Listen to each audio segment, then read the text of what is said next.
Yo, Kat, you said you'd do the intro. Oh my god, I'm into it. Like, Hi, okay, everyone. okay, okay. No? I'll do it then. I'll do it. Go. Alright. Hi, everyone. Welcome to the Badass Women of Hearthstone, round 6. And today we've got Arya versus Nia.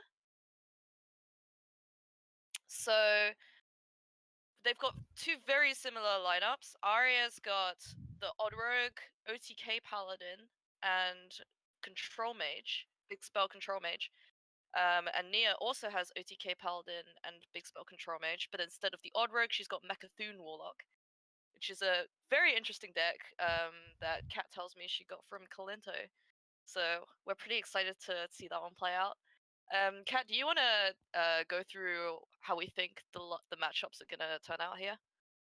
Yep. Okay. So, because obviously both lineups are running the mage and the paladin, almost identical deck lists. What it comes down to is sort of how the warlock and the rogue are going to pan out and things. And luckily for Nia, this warlock is going to have like good matchups versus the slower control decks of the paladin and the mage, which kind of puts in a weird position where Arya needs that rogue to take down the warlock.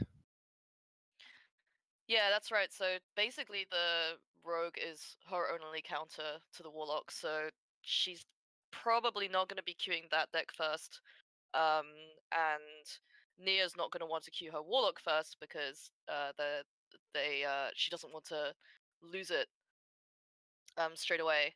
So we're probably I'm going to expect maybe a OTK Paladin mirror to start with, something like that. It has Yeah, like sorry. it has the sort of the less polarized matchups, although there's always like the kind of mind games you can go with this, where if one of them queues OTK Paladin, the other one queues Big Spell Mage, suddenly you have like a really horrible polarized matchup for one of them. Yeah, I think that's sort of very true, and that like I think Paladin is sort of the safe choice for both players. I think it can win sort of all matchups, whereas if they do queue the mages, they do risk getting that sort of that polarized loss, which you never want to start last year standing sort of 0-1 down.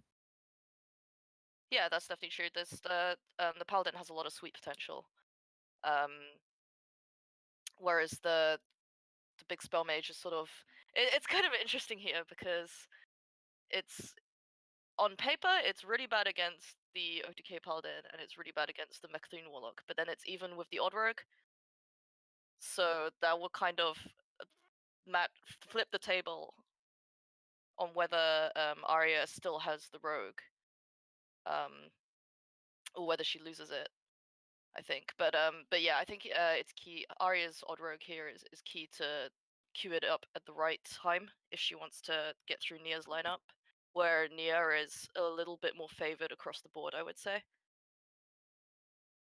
Yeah, there's a lot of mind games I think that's going to go into this because obviously everything we've talked about I think is fairly obvious in a sense. So if both players understand that, they can then deviate from that strategy because they know that their opponent will recognize that strategy. And then you could actually queue the rogue first, knowing that your opponent would never ever suspect the rogue to come first, and like sort of vice versa with the warlock. So there's going to be so many mind games I think in this first pick, and I think it will sort of play a lot into how the series plays out. Yeah, definitely. I think it will probably determine the rest of the series that first queue, to be honest. But on the other hand, it's Hearthstone and crazy things happen, and even if Big Spell Mage versus Mechathune Warlock is um, a 30% matchup or something, that still means out of 10 games, you win 3, right? Of course, there's always like a lot of things that can disrupt. Big spell mage is weird. Even with the right hand, you can sort of play it quite aggressively if you just happen to draw all your minions. It's worth noting that sort of there is a slight deviation in the strategies. For example, Nia does have the Prince Kalases, so she has a bit of a more aggressive control mage. Whereas Yeah, I was running sort of the more standard Raven Familiar Doomsayer on that 2 slot, which is a little bit slower. yeah, that's right. And she's got some anti-aggro tech there that's not really going to be necessary in this lineup. Whereas Nia's got a greedier list with Syndragosa and Kelsef, as you mentioned. So she'll have a little bit more sort of meat in her list. But yeah, let's go into the first game. Yep. So okay, so we have the Warlock from Nia versus the Mage from Arya. So sort of Nia has sort of gone for that mix-up and opened with the Warlock, whereas I think Arya's gone for a bit more of a four-way strategy to just chuck the Mage in there. And then this will give you the ability to counter queue from then on, so it allows you to get the Paladin and the Rogue to get the matchups they want. Yeah, right, exactly. Because Arya's big spell mage lines up really badly against OTK Paladin. It lines up badly against the Mechathun Warlock, and then there's the Mirror. And her list is weaker than Nia's. She's basically queued her deck first that has the worst matchups across the whole of Nia's lineup, so that she can scout Nia's first queue. This does mean that even though now she's got the 30% matchup versus Warlock, she'll be able to switch straight out into the Odd Rogue and counter queue with that after this game. Or, you know, if she plays well and also gets pretty lucky, she might even be able to get through the she might even be able to kill the warlock with the mage, which will put her in a great position. But as we said, she does have a list teched for aggro, so do you think there's any way she can get enough tempo to beat the warlock? I think it's very possible. Obviously, the way this big mage works is because it runs so many big spells, it uses a lot of sort of cheap utility minions. And what people don't recognize is you can use these minions to attack. For example, this Raven, if it's not answered, it could just deal 2 damage per turn, which does add up. Arcane Artificer, it's still a 1 attack minion, and that damage does add up if sort of Nia doesn't respect them. Yeah, so in terms of AoE, from Nia's Warlock deck, she's got 2 Defiles and a Twisting Nether. There's no Hellfires in there, and there's like 1 Mortal Coil. Oh, sorry, she's got 2 Doomsays as well, so she does have some tools to clear the board. Yeah. But I'm not sure Arya's hand is popping off in terms of having the early pressure so far. There's also the Lord Godfrey now as well, which is another sort of board clean itself. Oh, you're right. So take that back. She's got lots of AoE. Yeah, it's okay. Well, so one thing I've seen here is obviously Arya sort of she's got that Raven down going down. She did have the opportunity to play the Arcane Artificer, but she's chose just to sort of hero power and pass. And how do you feel about that? Yeah, I mean, this isn't a matchup where gaining armor is gonna really do anything. Because the Mechathun has inevitability. And is probably doesn't have really that many minions to poke her back. So I think the problem is also though that it only really does 1 damage, so it's kind of a question of whether it does apply enough pressure even if you do play it. But as I said, it's probably a dead card in terms of the health gain. So you may as well use it as a 1 attack minion to do some damage to the face. Yeah, like 1 damage per turn could be very it can really creep on you sometimes. Sometimes it's like, oh, I don't need to deal this minion, and then when it survives for 6 turns, suddenly it's dealt 6 damage. And this can add up, especially in these games where Nia's strategy will be purely to draw through her deck as fast as possible. She doesn't want to deal with the board if she can avoid it, because that would just slow her down. Yeah, so Arya was able to deal with that Corpse Taker pretty efficiently with the Polymorph. So she's looking to play Ziliax now and try to get some board control. She doesn't have a lot of other minions to play. Must be a way. Besides those artificers, so we might see her whack 1 down soon. Would you... It's tempting to kind of like ping here, just because it's like such good value to kill the shot for free. But she's gonna kill off her own Raven in order to drop the 4/4 and clear both of Nia's minions. Yeah, I think this is, again, because again, the Warlock doesn't pose much board presence, then board clears that Iron Eyes deck are fairly useless, so while she had the opportunity just to play the Arcane Artificer by itself, not the Arcane Artificer, the Arcane Tyrant by itself, obviously you might as well play the Dragon's Fury there as well, just to get a clean board for it to come down. Yeah, I kind of like that. You might not get any value out of the Arcane Tyrant's effect later anyway, or the Dragon's Fury. So she just used both those cards efficiently, basically. So this is really nice because she gets to clear the minion again without having to use her own minions, so she can send more damage phase. Arya is just trying to play as aggressively as possible with the few threats that she has.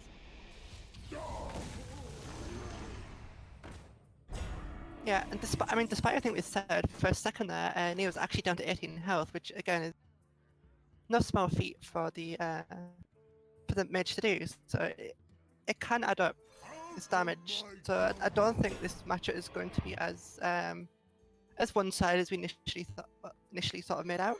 Although it's still an uphill battle the whole way. Yeah, so this is quite a fun pickup from Arya. She's got an Omega Defender from Stonehill Defender. Are you ever waiting to play until turn 10 to play that?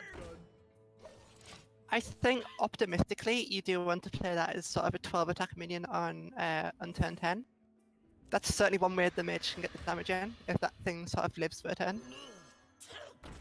With this kind of board, I think the Doomsday is the right play. You don't want to deal with this box elemental. So Yeah, I think you can sort of wait and see right now. Too many things to bother bumping into and clearing off. Just want to get rid of it and drop the threat. She would be happy if she picks up some of her big threats, like what Dragon Kulalana's just come off the top. There's still a Lich King in there, and Janale Dragonhawk as well. So if she manages to draw into the top end now, she can make things pretty tricky for Nia. Yeah. So with this kind of hand, you ever just jam this Dragon called Alana on turn 9? Sort of bit out any removal, and that allows you to get a Mega Defender down on sort of turn 10 to be as aggressive as possible. Alana summons 1/5/5, is that correct? Yeah, just from the Dragon's Fury. Yeah, it's not that bad. It's interesting because Nia's single target removal and her AoEs sort of give her a wide range of removal, but Arya's sort of thinking like which ones should I play around and which ones have I seen. So she's gonna see this Voodoo Doll now, and it kind of changes the way she's presenting her threats, whether she wants to drop several smaller minions or whether she just wants to put down one big threat at a time and hope that Nia doesn't have second Voodoo Doll now, because she doesn't have Siphon Soul, for example. Yeah. Or any other single removals that deal with one really big thing, basically. Yeah, I mean, the single target removal is effectively them Voodoo Dolls and also the Spell Stones as well. So I think there is a very good chance this Omega Defender can live if it can get put down onto an empty board. Yeah, so Arya is thinking now to drop Alana, I think, as you said, as a 9-mana 8/8, which obviously isn't the best value you can get out of it, but she really doesn't have time to power it up and wait for it. She wants to keep Nia on her toes and then try to draw into her other top end threat. It is a bit scary though, because Arya has a lot of dead draws. She's got AoE spells that don't do anything. She's got her sort of smaller minions like the Tar Creeper and the Ooze that don't apply enough pressure. So maybe she's wondering if she can pass this turn effectively, but I think she's probably making the right choice here. Yeah, the last thing you want to do in one of these matchups where you are the aggressor is to give your opponent the initiative and sort of give them an empty board to do what they want. So a lot of this turn does seem like, I think, is completely right, just to force her to do something other than what she wants, deal with the board rather than continue drawing cards. Yeah, I totally agree with you there. Nia is thinking about using the second. She does use the second voodoo doll, which is interesting because now that's two voodoo dolls and one spellstone gone. So that's three of her removals for big minions. Yeah, so this Mega Defender is looking more and more likely it's going to stick when it does come down.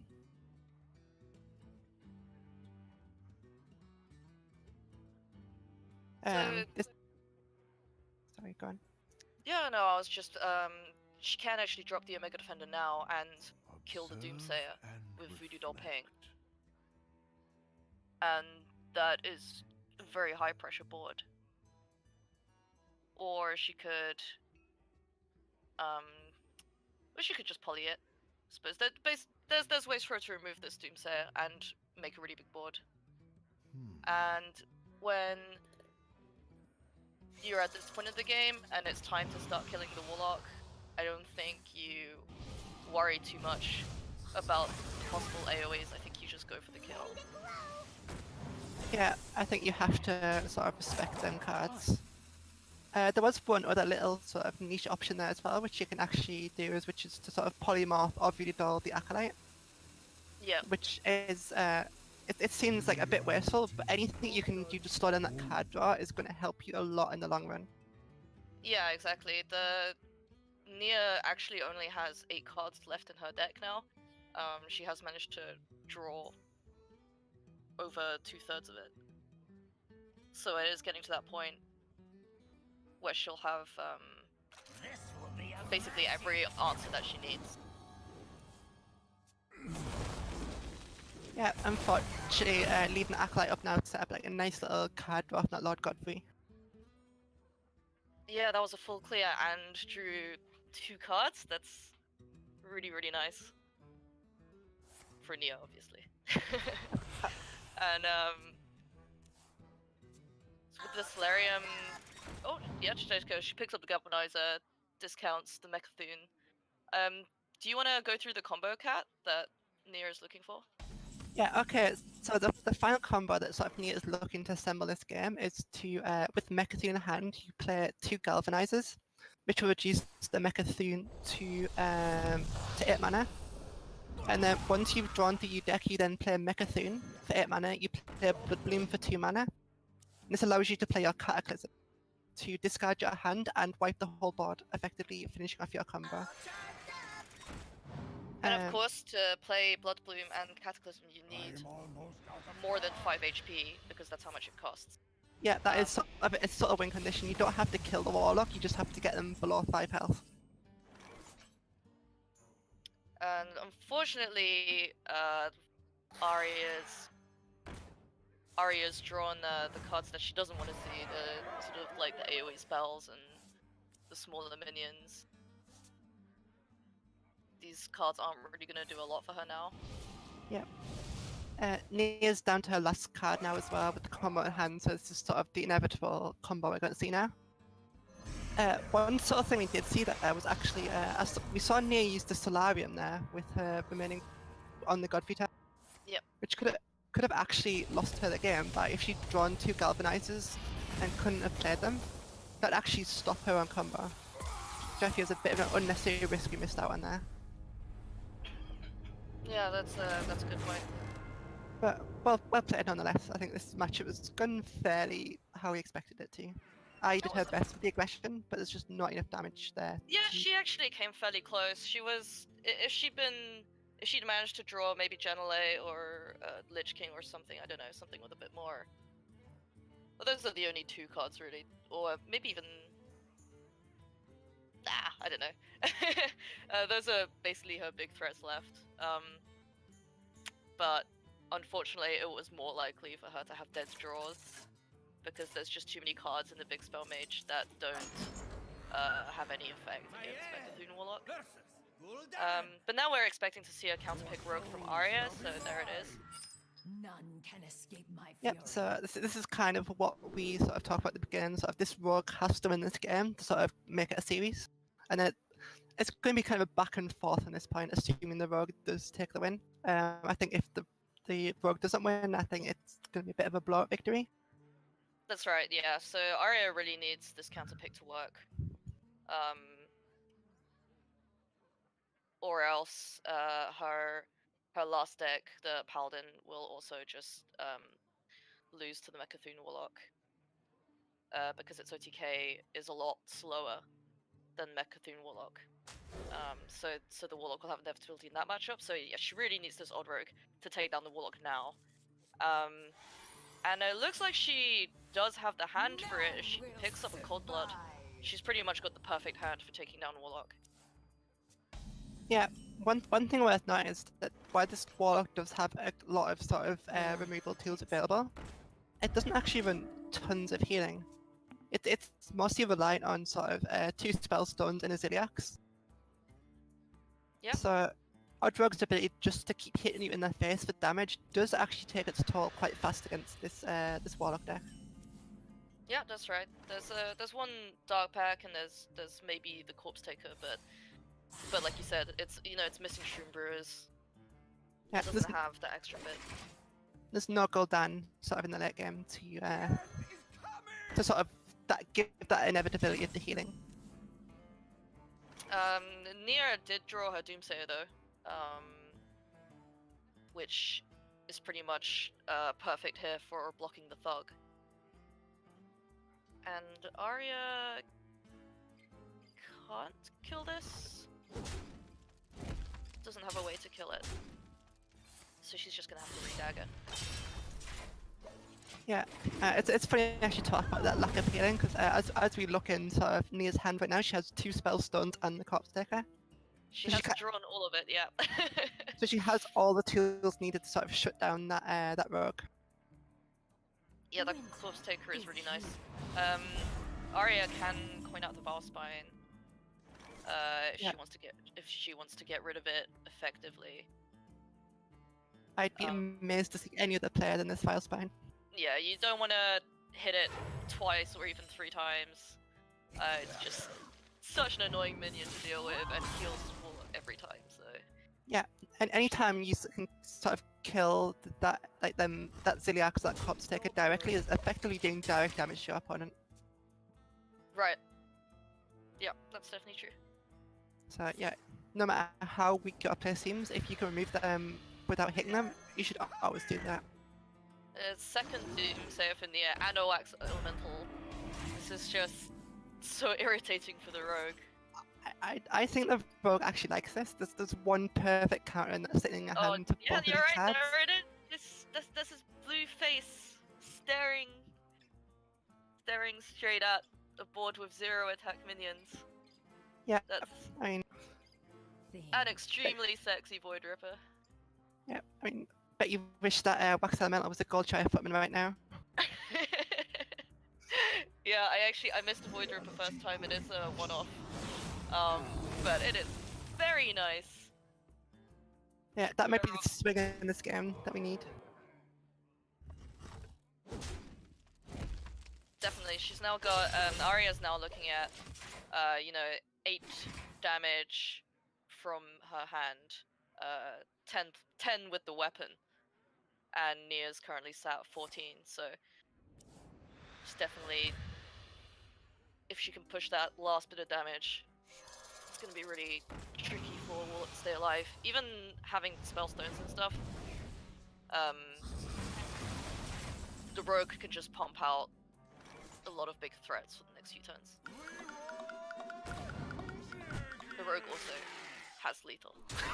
Yeah, unfortunately that damage is just enough that so interesting, Nia chose the life tap this turn. She had the option just to spellstone that the Vile Spine to heal her to finish it off, but I think what happened, she life tapped into that cupboard library, so she had 2 spellstones and got a little bit greedy and decided to go for the Voodoo Doll clear instead. Right, yeah.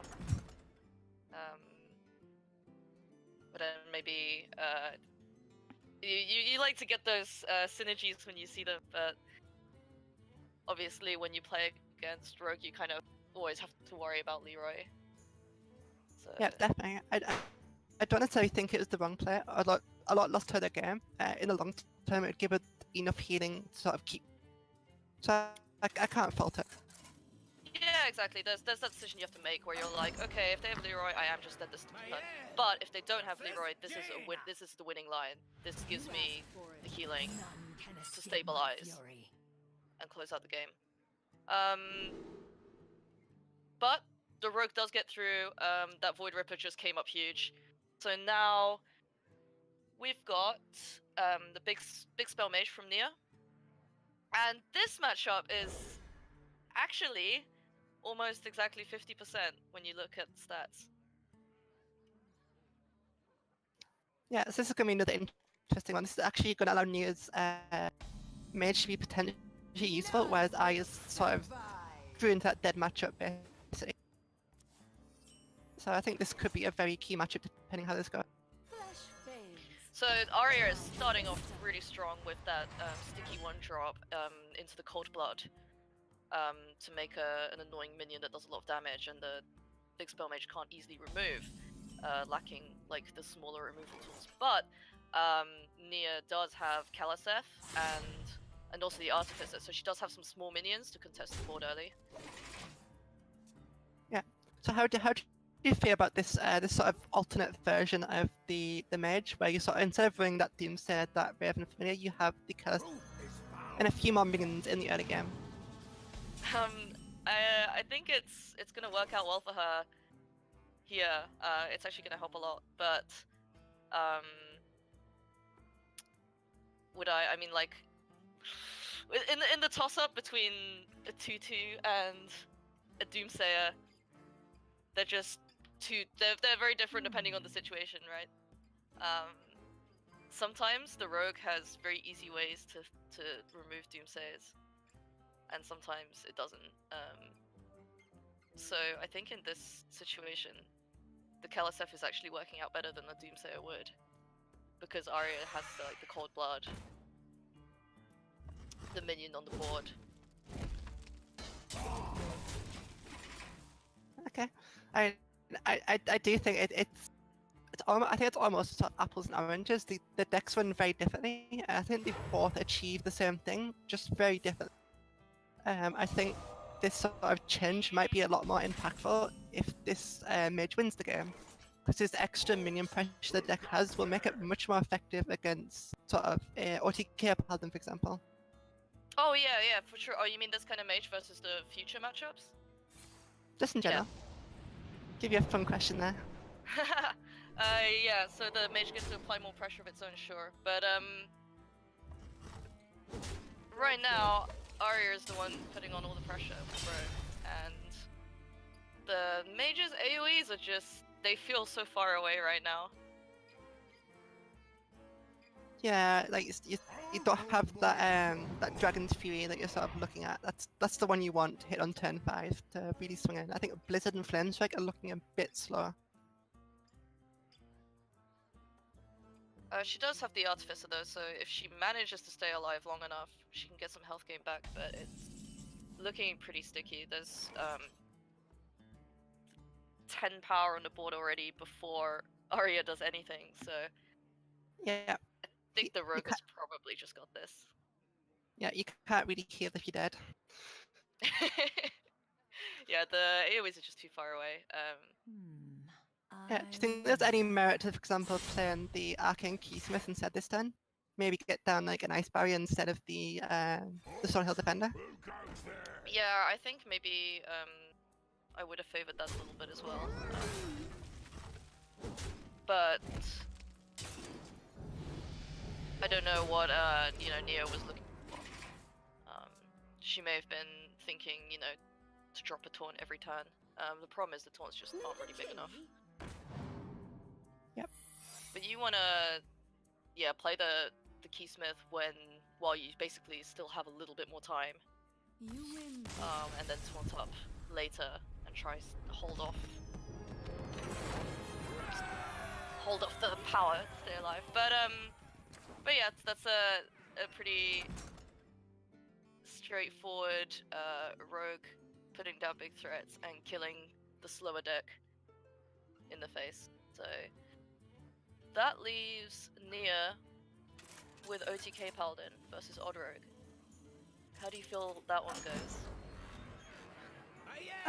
It's interesting because like this paladin is quite a magical deck. As we said at the beginning, it can win anything, but it can also fall flat. So it's going to depend sort of how the draws pan out, because it can get them sort of them nice mid-range openers. So if you go with your Called Arms into your Sunkeeper Terrain, and that's just enough pressure on the board to sort of stop the rogue. It does have the quality Pyromancer, quality Consecrate to sort of stop the rogue boards. However, if it just misses these important clears, it can just get absolutely destroyed by the rogue and that inevitable pressure it puts on. Yeah, I think that's bang on. Like, there's so much stall in the deck. There's clears, there's healing. You can put up big taunts. But some of the card combinations are just quite specific in the situations where they're good. That you really need it to line up properly. And in this game, the OTK Paladin's just gonna try play control at the beginning of the games. Just remove threats and stay alive until the rogue runs out of cards. If she gets to turn 6, for example, there's no silence in the rogue deck, so a steed already slows down the rogue by 1 or 2 turns. But Arya is opening up very strong with coin fletching. However, Nia does have the answer for that already, but it's it's the correct play, right? Because it's sort of it feels card. so messy though. It does, but you have to make her have it. She did have it, but there's sort of 80% of the time where that play just wins you the game. Yeah, Vicious Fledging is very much a win condition of the deck. I'll put it on your tab. We actually see an interesting choice coming down from Nia here. So she's now, by playing this Brewmaster, she's fully committed to just winning this game on board. She doesn't care about her OTK, and she's just exactly. gonna play it as sort of a mid-range paladin deck. So she's not Nia's not running any extra bounces in her list. So as you said, by playing the Brewmaster, she's saying, okay, I am never playing my OTK. I'm gonna win this by contesting the board, stalling, removing minions, healing up, and then at some point, she may play Lanessa, which is in the list. She may play Shivala the Tiger, and make her own board to contest, but to rebound. But essentially, the decision she's making is that I'll find my win condition later. For now, I need to stay alive.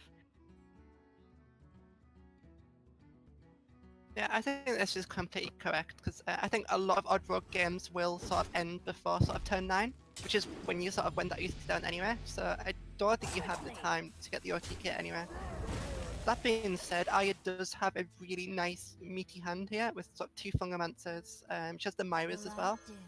So she does have one of them hands that can go late into the game, which is quite rare for Odd Rogue. Yeah, sadly she lost her Thug though, trading it into the Panda. So she doesn't have any targets for a Fungomancer.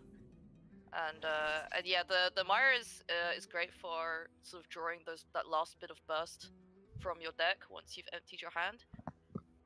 But once these taunts start coming down from near, it's going to be really quite frustrating for the rogue to get through all of them.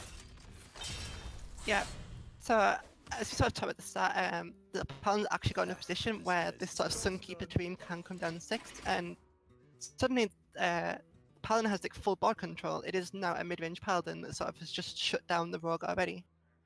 Yeah, that the Thug trade into the Panda was really super devastating for Arya because she lost one of her best minions and her entire board to that 5/4.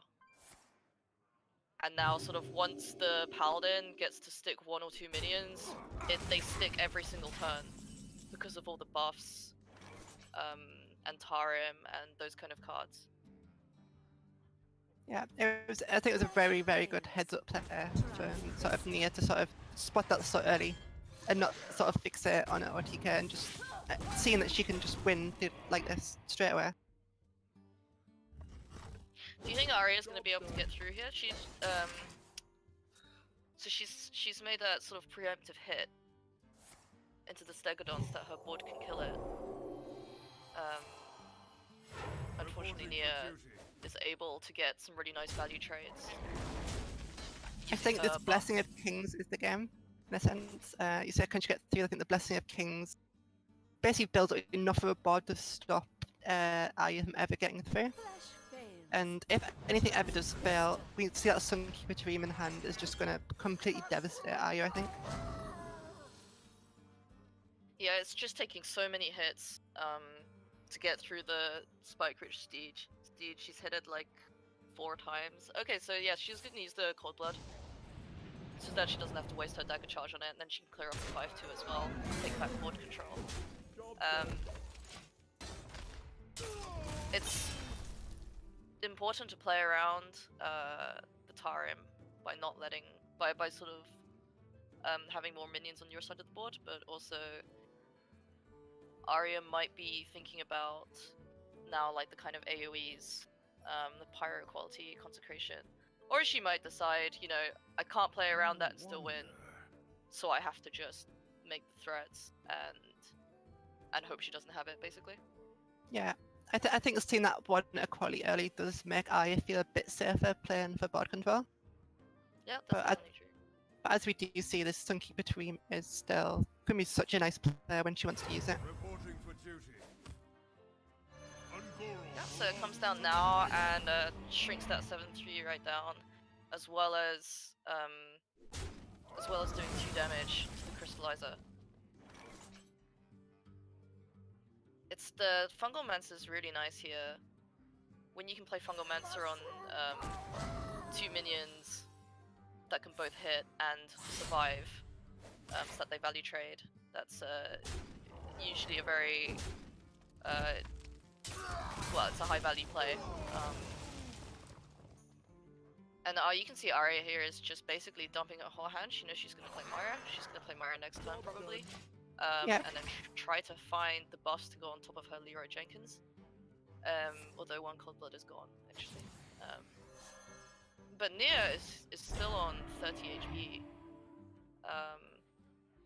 Despite Arya having a really big board now. Mind if I roll need?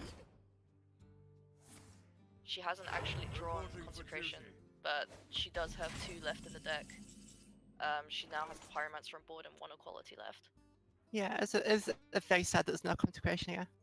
Do you think last time there was any merit to sort of popping that portion of heroism on the Pyromancer? That's going to give you 2 draws to sort of, one from the portion, one for killing Elite Harder, and gives you sort of a second chance to sort of clear this board without Consecration. Because otherwise, she's basically guaranteeing she's taking 10 damage next turn by sort of not going for that player. Yeah, I don't know whether maybe she's thinking she needs the 2 damage on those minions in order to clear off this stuff, but like you said, 2 draws, you know, 2 draws closer to Consecration. But the way Nia's doing it, she's gonna end up taking that face damage and having traded the Loot Hoarders in instead. Yeah, and she feels really bad that these Loot Hoarders are going to trade nice into these 5-2s. Yeah, it may really have been a critical moment for Nia because suddenly she's lost a third of her HP in 1 turn. So she's gonna Potion of Heroism now, but she still doesn't want to pop the Loot Hoarder yet. I think one thing to note in this hand is the combination of Chevalia plus Zola is so devastating in general. Absolutely. It's definitely a game winner. It's the win condition that she has left after losing her OTK.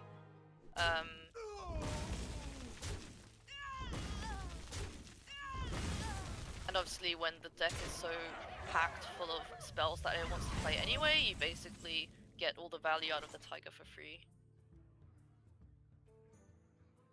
Yep, so how do you deal with this Tiger now is the question. Do you just Myras and pray for your second Vital Spine, or do you sort of go for the Leroy SI7 sort of dagger kind of player?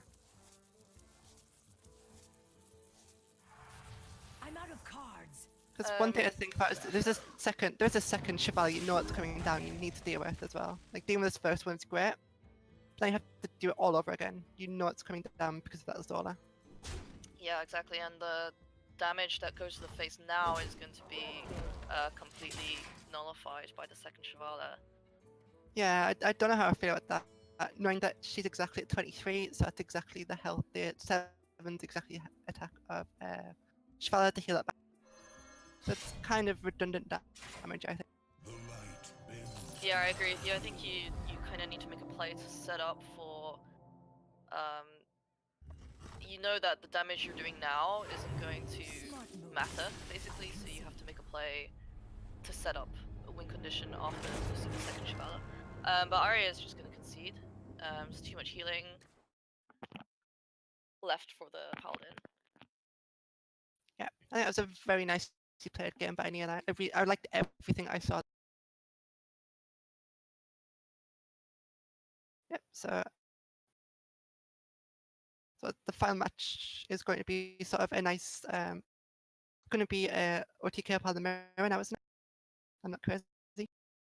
Yes, OTK So, Paladin.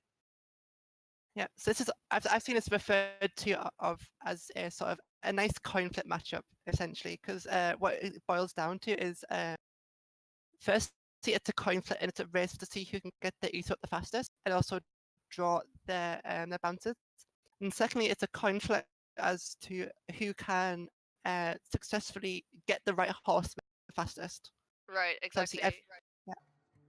every time you But bounce a horseman, there's a chance you sort of get the one you already have, which completely wastes your turn. yeah, and that's quite literally a coin flip, isn't it? It's a 50-50. It's a 50% chance. Whether you roll one that you already have that you haven't. After you've played the first horseman and copied it. So yeah, both players are looking for call to arms. That's really such a great card when you're trying to draw faster than your opponent in the mirror. You want a, like double call to arms to just thin your deck as fast as possible. Nia doesn't pick it up.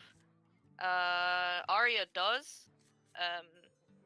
So I'm just looking at the lists now. The only difference in their lists is that Nia has cut one potion of heroism and one timeout for the 2 Blessing of Kings, whereas Arya does not have any Blessing of Kings. Job's done. Yeah. So that could matter if it sort of comes to a board control-y kind of game where Nia's make bigger minions that can value trade and threaten Arya's face. Or it could not really matter at all if it just becomes a game of, who's drawing faster. It's a very sort of dynamic because it seems like well Arya does have more card draw that makes her favourite, but the Blessing of Kings has sort of the indirect effect of slowing your opponent down, much like we saw the mage doing in the Mechathune Warlock game. By sort of building these stronger boards with kings, you're forcing your opponent to like waste that equality, waste that consequence, instead of like playing call to arms to sort of draw cards. Reporting for duty. Yeah, sure. So, Nia doesn't have any great plays here. Reporting for duty. Obviously, in this matchup, she does have to use the A2K, so she can't play any of her pandas for tempo this time. But she can coin out the Call to Arms now, which is pretty much always the right play if you're trying to if you're in a matchup where it's down to drawing the cards. And so that's okay. That's the second Call to Arms for Arya. So now she's got both copies. She's gonna get through her deck really fast now. Yeah, so I think this is looking like a very, very likely turn 9 ether from Arya. Hopefully she can actually draw it in time. There's the chance it is on the bottom of her deck. I think by the time turn 9 comes, she'll probably be less than 10 cards left in her deck, maybe less than 5. Yeah, that's the funny thing. You can draw as fast as you can, but the cards, the Uther can still be right at the bottom of your deck, and it really is an OTK that doesn't work unless you have that one card. It's just so crucial. Arya, I'm expecting just another call to arms here. I don't think there's any other reason to do anything else. Job's done. Gets the discount on the Chevalier as well, which is already in hand. What one sort of thing we've seen sort of Arya do is she held that flash of light all game. There is the temptation to sort of just play early, get through your deck faster, be more mana efficient. However, because she's playing Call to Arms, it's much better to hold on to it because that will reduce the chance you draw them 2 drops and sort of weaken your Call to Arms anyway. Yeah, sure, that's true. But as you also said, the draw half of the Flash of Light is much more important than the healing in Yeah. this matchup. When the OTK Paladin is so low on threats, so she's probably not going to be too precious about using them for healing. But that is a way that Nia could adapt her game plan here, where she says, okay, Arya's had 2 call to arms, she's drawing faster than me, so now I could, I've got the Blessing of Kings advantage, I could try and make some big annoying minions and kind of stop her from, force her to deal with those things, basically. And Okay. there's the Ether, as we talked about. So yeah, So I think with this hand, I think going for that aggressive game plan is definitely what Nia's now thinking about. Yep. Mind if I roll need? The funny thing is, Nia actually has all 3 of her bounces, but she has no Uther. And Arya has Uther and 1 bounce. So there's still a world where Nia picks up Uther next turn and manages to play it on 9. In the next 2 turns and manages to play it on 9. But Arya will get to play it first. Which means she gets the advantage of starting to roll the horseman first. Unfortunately, the way it works is it's much more important to have the Ether than the bounces because the time it takes to roll the horseman usually gives you an extra 3 to 4 turns to actually draw the bounces anywhere. Exactly. Yeah. So Arya's definitely got the most important cards there first. Forced to deal with this 6-10 here. Obviously her deck is built to do that, so she's not stressing too much. Nia's going to look to follow up with some bigger threats now. Some more threats, sorry. She's got Shivala, she's got Spiker Steed. If she doesn't pick up Uther, it's the only thing she can do with her hand. At this point, Nia is, she's out of draw. And she doesn't have Uther. So she's just got to make a threatening enough board and hope that it distracts Arya long enough that she can Reporting for duty. draw toward that she can hopefully pick up her combo. And doesn't just give Arya free reign to play her own combo. I love this Shivala play this turn from Nia. Once again, it's very heads up. She's put it down on the turn Uther comes down. To turn your opponent with 1 split Uther, and now it's like, if you play it, you take 10 damage that you weren't going to take otherwise. Exactly. So again, she's working with that sort of that bit more mid-rangey build she's got by giving the potential of killing her opponent, or at least keeping it in there. Yeah, and obviously when the OTK with Uther is so slow because you have to take 3-4 turns Reporting for duty. to actually play out the entire combo. One way that you can contest it and stop the OTK Paladin from inevitably winning is making sure there's always enough on the board that if they try to acquire combo pieces, then they take too much damage and they die. Yeah, so like looking at this turn, like what Arya really wants to do is sort of play a horseman. You want to Zola. You want to brewmaster the. Wait, no, sorry. My brain's up. Yeah, you Zola the horseman, then you brewmaster the Zola. That's what you want to do every turn. But like with a board like this, you can't afford to take another 11 damage next turn. As we see there, she with Spike Ridge Steed instead of bouncing, so Nia's effectively bought herself 1 turn with her players. Yeah, Nia made sure there was nothing on Arya's side of the board, so that she had to put the Spike Ridge Steed on the horseman. yeah, like you said, if she's taunting it up to stop taking herself from taking too much damage, then what she's not doing is bouncing. She's not working towards that inevitable OTK. And now suddenly, Nia gets to play her Uther and sort of even things back up. Oh shoot, you know what? I missed it. I didn't even see her pick it up. She's got it. She's She lovely. drew it last turn at the flash of light, yeah. She drew it one turn too late. Which means now, after this horseman gets cleared off, they're both in the same position, except that Nia has the big board. Yeah, very, very minor. Well, Nia has a bigger board, but Arya has a 1 turn advantage. Just statistically, she's more likely to get it off first. Right. But with so many, there's so much statistics involved in this matchup that anything can happen. Yep, so we're seeing all 3 bounces and Uther on both sides now. So they're basically, like you said, in pretty much the same position, except that Arya gets to roll first. Yeah. But even though there's she a gets lot to roll first, yeah, it's still a 50-50 each turn after the first bounce.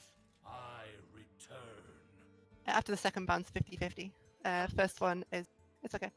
There is a lot of little plays you can do in this matchup. For example, I mentioned earlier, if you use the combo of using the Zola on your horseman every turn, and then you bounce the Zola rather than the horseman. This allows you to keep a horseman on the board and increase your odds every turn. Conversely, obviously, you have to make sure you kill all of your opponent's horsemen to sort of maximize the odds. So we sort of notice Arya missing out on that little subtle edge you could have got by keeping the horseman on her board. Yeah, yeah, that's a very good point. I missed that play myself, so that's very interesting. So yeah, by not having that Doris on board anymore, she's like, we see actually, I think Nia's going to go for that play where you bounce the Zola instead. I think she's hesitating a bit. Maybe I'm wrong. Yeah, she's gonna drop a Blessing of Kings here. Okay. I like this too. This is again pushing her mid-range, the mid-ranginess of her deck. This is also allowing her horseman to survive in a different way by just buffing up to be really big. So what would you be doing here if you were Arya? Do you just ignore what's happening and keep bouncing? I think the Consecrate in hand makes it a quite easy clear, where you can still roll your horseman and bounce. Yep. Obviously, you can't go for that Zola play we talked of because you do need to respect this board a little bit. I feel like the first play is always rolling the horseman, bouncing it if it's one that you need, and then you can spend the rest of your mana and leverage your board or keep yourself alive or whatever. As long as that play won't actually just kill you, obviously. But Arya's not really in danger. You know, she's got loads of health, she's got timeout, she doesn't actually really have to deal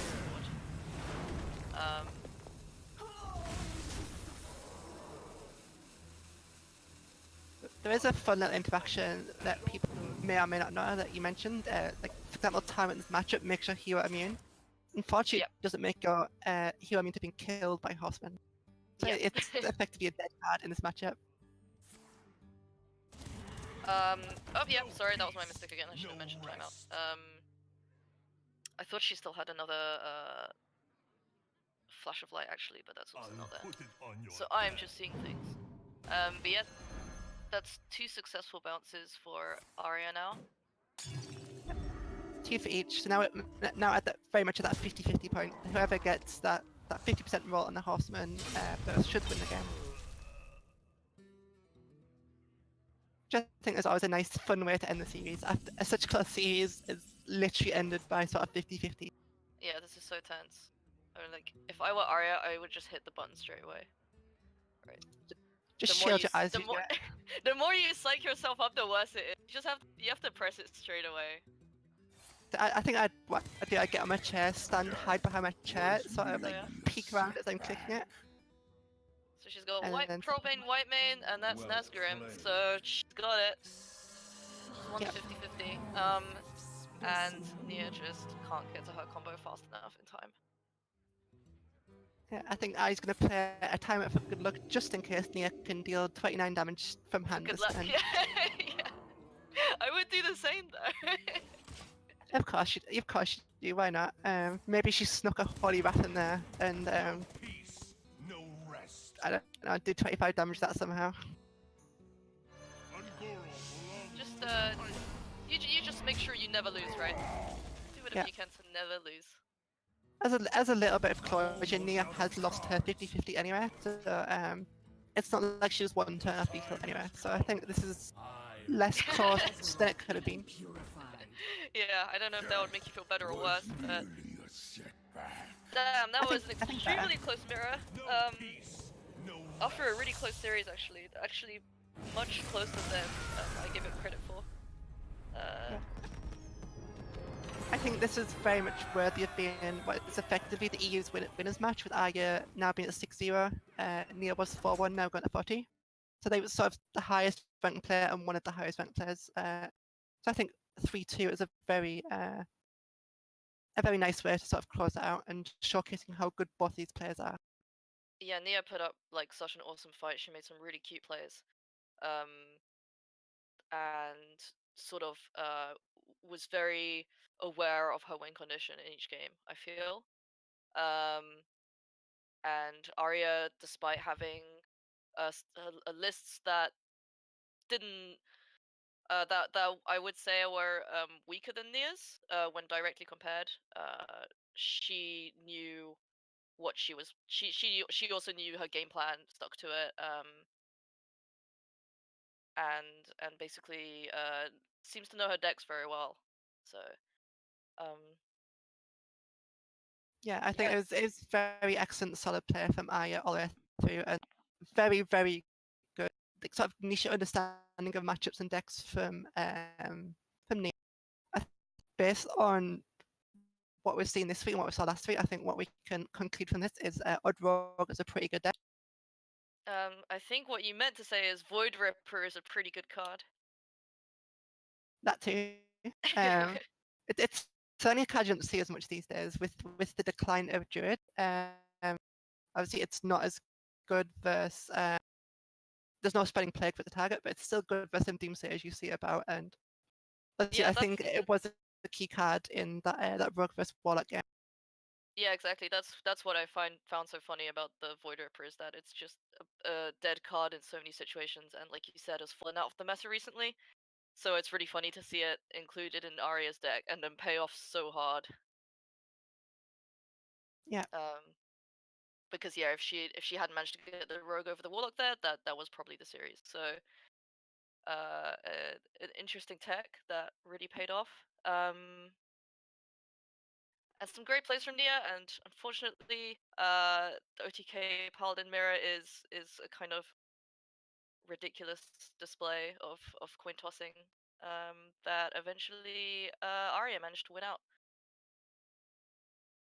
Yeah, I think it's a good and bad way to close things out.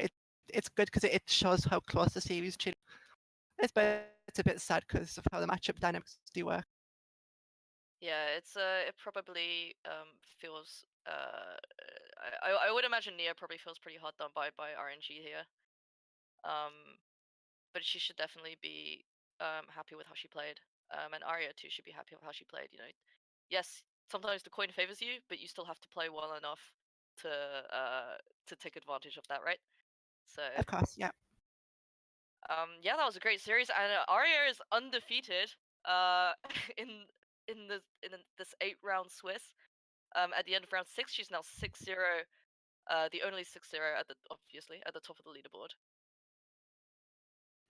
Yeah, so she's now guaranteed to qualify for the top 8 playoffs, so she can happily play meme decks if she wants in the coming week. I don't think she would, but you know, I think I would take advantage of the opportunity to bring, I don't know, Murloc Priest. Yeah, so yeah, guaranteed for top 8. Like you said, we are coming near to the end of the Swiss now, which is crazy. It's been 6 weeks already. We've got 2 rounds left. I think you and I are actually both also in top 8. Sorry, you cut out a little bit there. You I said said we're both 4-2. yes, we're both 4-2 and still in the running for top 8 ourselves. So we might actually find ourselves matched up next week. This Yeah, week. yeah.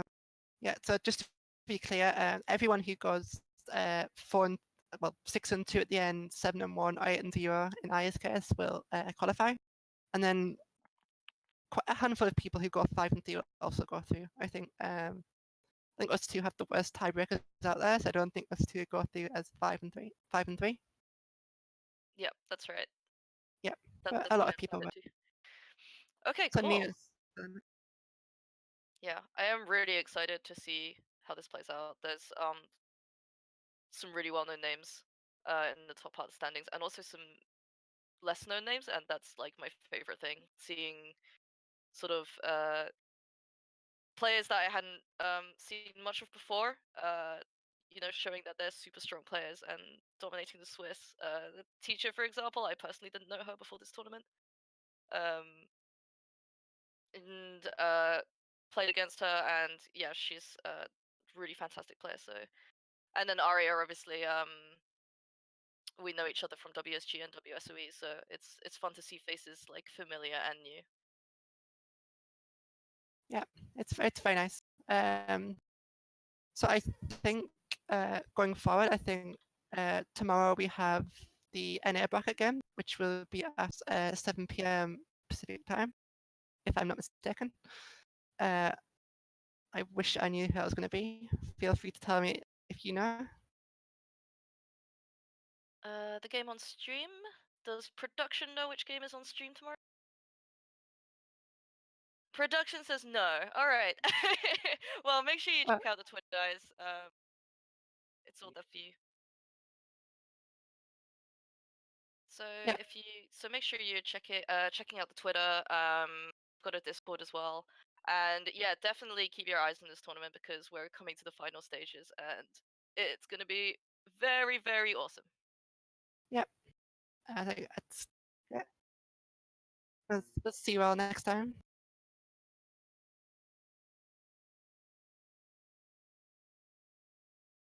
All right. Sorry, we had production in our ears, so so that's why me and Kat both went quiet. But all right, thanks so much for watching, everyone. Yeah, again, keep your eyes open. We'll see you next time. And thanks for watching. Yep. Thanks for all your awesome people, production, casters, players, and everyone watching, and I'll see you next time.